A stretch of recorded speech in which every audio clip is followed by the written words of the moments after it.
এই ভিডিওটা আমি ভেবেছিলাম যে আমি নিজেকে দেখাবো, মানে যেরকমভাবে আমি সবসময় ভিডিও করি। তারপর মনে হলো না, যেহেতু একটা নতুন বই আসছে এবং একটা খুব পপুলার সিরিজের পরের বই আসছে, তাই মনে হলো যে নিজেকে না দেখিয়ে বরং সেই কভারটাকে ভিডিওতে রাখা যাক এবং তারপর এই বইটা নিয়ে আমার যেটা বক্তব্য সেটা আমি আপনাদেরকে জানাই। হাই, আমি রক্তিম। তো চলুন আজকের ভিডিও শুরু করা যাক। প্রথমেই বলি, এটা তো দেখতেই পাচ্ছেন আপনারা, থাম্বনেলে লেখা রয়েছে এটা একটা প্রিভিউ ভিডিও, অর্থাৎ বইটা কেমন কি হতে পারে এটা নিয়ে আমি অন্তত আমার কি মনে হচ্ছে একটা মতামত দেব। এবার তারপর সেটা কতটা ম্যাচ করবে বা করবে না সেটা তো সময়ই বলবে। তো মতামত দেওয়ার আগে প্রথমেই বইটার ব্যাপারে ডিটেল বলে দিই। বইটা হচ্ছে বৃশ্চিক চক্র বলে যে বইটা ছিল, পিয়া সরকারের লেখা, যার মধ্যে দুটো উপন্যাস ছিল, বা বলা যেতে পারে প্রথমটা নভেলা, পরেরটা ফুল স্কেল উপন্যাস।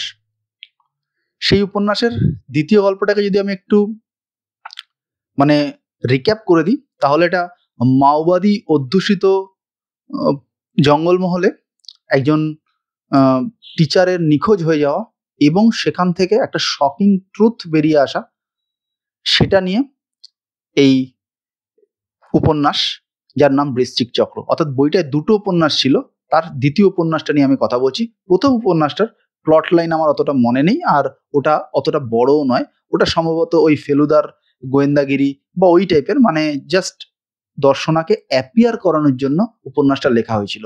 দ্বিতীয়টা অনেক ফুল থ্রটল এবং অনেক বড়। এবার যে বইটা বেরোতে চলেছে সেটা হচ্ছে এই দর্শনা বসু সিরিজের দ্বিতীয় বই। কনফিউজ হবেন না, আমি আগেরটা হচ্ছে বলছিলাম যে প্রথম বইয়ের দ্বিতীয় উপন্যাস, এটা বলছি দ্বিতীয় বইয়ের কথা। সেটা বেরোতে চলেছে অন্তরীপ প্রকাশনার হাত ধরে। দাম 450 টাকা হতে চলেছে, আর লেখকের নাম তো বললামই, পিয়া সরকার। এবার দামের লক্ষণ, এবং যেহেতু একটা বই একটাই উপন্যাস থাকবে নিষাদ নামে, এবং কভারে আমরা দেখতে পাচ্ছি অনেকগুলো পাখির ছবি, অর্থাৎ ব্যাদ অর্থে বা শিকারী অর্থে ব্যবহার করা রয়েছে।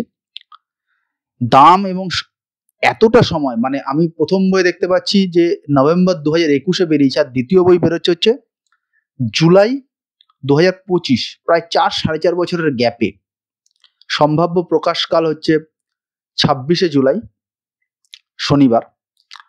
এটাই পাবলিশারের তরফ থেকে জানানো হয়েছে। তো ধরে নেওয়া যেতে পারে বইটা সাফিসিয়েন্ট মোটা হবে এবং 350 পেজ এরও বেশি হতে পারে বলে আমার মনে হচ্ছে।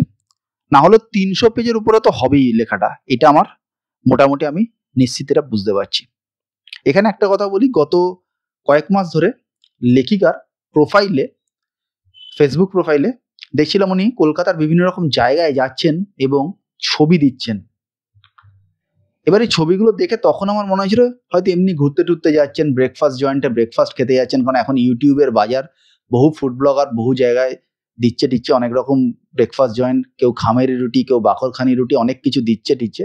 তো সেই সব বোধহয় উনি খেতে যাচ্ছেন। কিন্তু এই বইয়ের ব্লার্ব যেটা প্রকাশকের পেজ থেকে আমি পাচ্ছি এবং লেখিকার ওই ছবিগুলোকে যদি আমরা ম্যাচ করাই, তাহলে 2-2 4 করা যাচ্ছে। ওটা শুধুমাত্র ব্রেকফাস্ট করার উদ্দেশ্যে উনি যাচ্ছিলেন না, উনি এই লেখাটার একটা বলা যেতে পারে প্রিপারেশন বা ডিউ ডিলিজেন্স করতে উনি যাচ্ছিলেন। এ বিষয়ে মোটামুটি আমি নিশ্চিত। এই লেখাটা যে প্লট পাওয়া যাচ্ছে অন্তরীপের মানে প্রকাশনার পেজে, সেটা হচ্ছে এখানে দুটো খুন হবে। একটা জিনিস আমি বুঝতে পেরেছি যে লেখার ক্ষেত্রে অন্তত পিয়া সরকার অনেক বেশি আনকম্প্রোমাইজিং। মানে আমি কিছুদিন আগে একটা গোয়েন্দা গল্প পড়েছি, সেটা নিয়ে হয়তো আলাদা করে আমি রিভিউ করব, যেখানে আমাকে দেখাও যাবে। সেই রিভিউটার যেটা, সেই বইটার যেটা সমস্যা হয়েছে, অনেক কিছু ভালো হলেও ক্রাইমের জায়গাটা স্লাইটলি কমে গেছে। মানে অনেকগুলো পয়েন্ট যদি আমি গল্পটাকে ভাগ করি, যে সেন্টেন্স সমস্ত কিছু, তাহলে সবকিছু ওকে, কিন্তু ক্রাইমের জায়গাটা ফল করে গেছে একটু হলেও। পিয়া সরকার সম্ভবত সেটা অ্যালাউ করবেন না, এবং এই এত লম্বা গ্যাপে এসে সেটা করলে সেটা খুব একটা ভালো দেখাবেও না। তাই উনি সম্ভবত এই জায়গাটাকে এনশিওর করতে চেয়েছেন যে আমার সেন্টেন্স ভালো হবে, আমার লেখার প্যাটার্ন ভালো হবে, আমি বড় উপন্যাস লিখতে পারি, আমি বড় ক্রিকেটার, আমি রাহুল দ্রাবিড়, আমি মাঠে অনেকক্ষণ পড়ে থাকতে পারি, অর্থাৎ আমি দীর্ঘ উপন্যাস লিখতে পারি, কিন্তু তার জন্য ক্রাইমটা কম্প্রোমাইজ হলে হবে না। তাই ক্রাইমটাকে কমপ্লেক্স করার জন্য এখানে দুটো খুন হচ্ছে, সেটা বলা হয়েছে প্রকাশকেরই পেজে। এখানে একটা কথা বলি, যাবতীয় যা যা তথ্য আমি পাচ্ছি সেগুলো সবই কিন্তু পাবলিক ডোমেনে অ্যাভেলেবেল। কিন্তু দুটো খুন মানে কোথাও গিয়ে আমার মনে হচ্ছে এটা সিরিয়াল কিলিং হবে না, কারণ সিরিয়াল কিলিং এই কনসেপ্টটা খুবই বলা যেতে পারে মাচ ইউজড কনসেপ্ট বিভিন্ন সিনেমা বা ওটিটি সিরিজে, তাই সেটার দিকে উনি যাবেন না। এবং ওনার যেটা নিয়ে আমি শুরু করেছিলাম এই ভিডিওটা, ওনার প্রথম বইয়ের দ্বিতীয় উপন্যাসে যে শকিং ট্রুথটা বেরিয়ে আসে, অর্থাৎ দর্শনা তার ইনভেস্টিগেশনের মাধ্যমে শুধু মানে সমস্যাটার সমাধান উনি করেন না, দর্শনা কিন্তু একটা শকিং ট্রুথ খুঁজে বের করেন।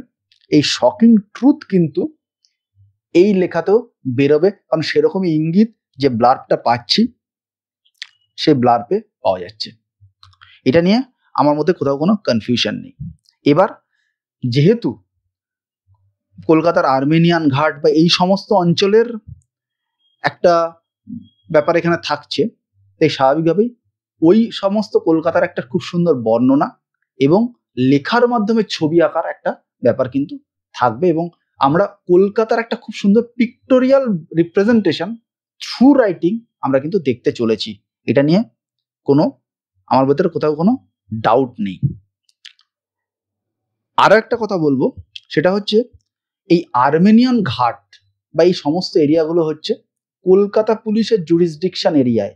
আর আপনারা যদি বৃশ্চিক চক্র পড়ে থাকেন বা জেনে থাকেন তাহলে জানবেন যে দর্শনা বোস হচ্ছে রাজ্য পুলিশের অর্থাৎ পশ্চিমবঙ্গ পুলিশের একজন এসআই। ঠিক এই জায়গাটাই প্রশ্ন হচ্ছে যে কলকাতা পুলিশের জুরিসডিকশনে এসে রাজ্য পুলিশের একজন কর্মী কি করে তার তদন্ত চালাচ্ছেন। ঠিক এইখানেই অর্গানিকভাবে লেখিকা পিয়া সরকার পাঠকদের পুলিশ প্রসেসের মধ্যে নিয়ে যাবে। অর্থাৎ পুলিশ প্রসেস এইভাবে উনি বলবেন না, দেখো আমি পুলিশ নন ফিকশন পড়েছি বা কিছু পুলিশ কর্মীর সঙ্গে কথা বলেছি পরিচিত, তাদের থেকে আমি পুলিশ প্রসেসটা জেনেছি এবং তোমাদের জানাচ্ছি, জানো এবং দেখো আমি কত জানি পুলিশ প্রসেস। এই ব্যাপারটা উনি করবেন না। উনি অর্গানিকভাবে, যাতে আরোপিত মনে না হয়, অর্গানিকভাবে পুলিশ প্রসেসের মধ্যে নিয়ে যাবে। অর্থাৎ হ্যান্ডশেকিং মোডে কিভাবে রাজ্য পুলিশ এবং কলকাতা পুলিশ কাজ করে সেই প্রসিডিউরাল ডিটেলসটাও আমরা পেতে চলেছি এই বইতে, এবং পেতে চলেছি, এবং এটা জুরিসডিকশন অ্যানালিসিস করলেই বোঝা যাচ্ছে। কারণ দর্শনাকে ফট করে রাজ্য পুলিশ থেকে কলকাতা পুলিশে নিয়ে আসা ওনার পক্ষে সম্ভব নয়। তাহলে এখানে হ্যান্ডশেকিং রয়েছে, কাঁধে কাঁধ রেখে হাতে হাত মিলিয়ে কাজ করা রয়েছে, এবং তার মধ্যেই চলে আসছে হচ্ছে পুলিশ প্রসেস। এটা একদম নিশ্চিত, এটুকু অ্যানালিসিস করলেই বোঝা যাচ্ছে। আমি প্রথমেই যেটা বললাম যে দর্শনার শেষের গল্পটা যেরকম আমরা পেয়েছি, যে একটা খুব খুব শকিং এবং বা খুব বার্নিং একটা ট্রুথ বেরিয়ে আসে, এক্ষেত্রেও সেটা হবে, কারণ ওটা পিয়া সরকারের টেক্কা, এটা নিয়ে কোনো ডাউট নেই। এবং ওনার গল্পের স্ট্রাকচারও মোটামুটি ওটাই হতে চলেছে বলে আমার বিশ্বাস, যেটাকে প্রথমে আনডুয়েবল বা আনসলভেবল একটা পাজল মনে হবে, শেষে গিয়ে উনি পাজলটাকে সলভ করবেন। এটা নিয়ে কোথাও কোনো ডাউট আছে বলে আমার মনে হচ্ছে না, এটা একদম নিশ্চিত এই জায়গাটায়।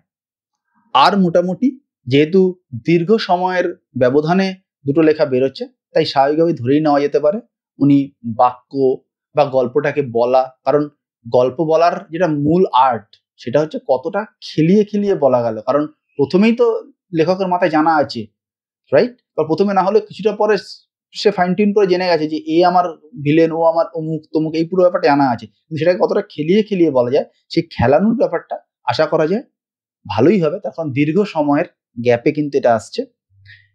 আমি খুব মানে এটার যখন ভিডিও করব এটা নিয়ে বলবো, এবং এখানে আমার একটা এতক্ষণ আমি যেটা বললাম সেটা হচ্ছে ফ্যাক্টের ওপর বেস করে আমার কিছু কিছু জাজমেন্টাল কথা বললাম। পুরোটাকে ফ্যাকচুয়াল ভিডিও বলা যায় না, কিন্তু হ্যাঁ ডেফিনেটলি প্রকাশকের পেজ থেকে পাওয়া কিছু ফ্যাক্ট বা কিছু ডিটেল থেকে আমার জাজমেন্টাল কথা বললাম। কিন্তু শেষে আমি একটা জাজমেন্টাল কথা বলে এই ভিডিওটা শেষ করছি, সেটা হচ্ছে অনেকে যদি আমার কাছে আপনি আমার মত জানতে চান যে বইটা কিরকম হতে চলেছে, তাহলে আমি এটুকু বলবো বইটা দুর্দান্ত হতে চলেছে, মোর দ্যান ব্রিলিয়ান্ট হতে চলেছে, ফাটাফাটি হতে চলেছে। এবং এই বইটি এখন মেলা পাবে জানুয়ারি ফেব্রুয়ারি মাসে বই মেলা, এই বইটা একটা সাংঘাতিক হটকেক হতে চলেছে বলেই আমার বিশ্বাস। এরপর পরে একটা ডিটেল রিভিউ নিয়ে আসবো। এই বইটা নিয়ে কিন্তু আমি অনেকগুলো বইয়ের মাঝখানে 5টা বা 6টা বইয়ের রিভিউ ওইভাবে করব না, এটা আমি এই ভিডিওতেই বলে দিচ্ছি। এই বইটার জন্য একটা ডিটেল রিভিউ আমি করব, সেটা কবে কি করি সেটা দেখতে হবে। আমার এই ভিডিও ভালো লাগলে অবশ্যই একটা থামস আপ, চ্যানেল ভালো লাগলে সাবস্ক্রাইব। দেখা হবে পরের ভিডিও, ততদিন ভালো থাকবেন, টাটা।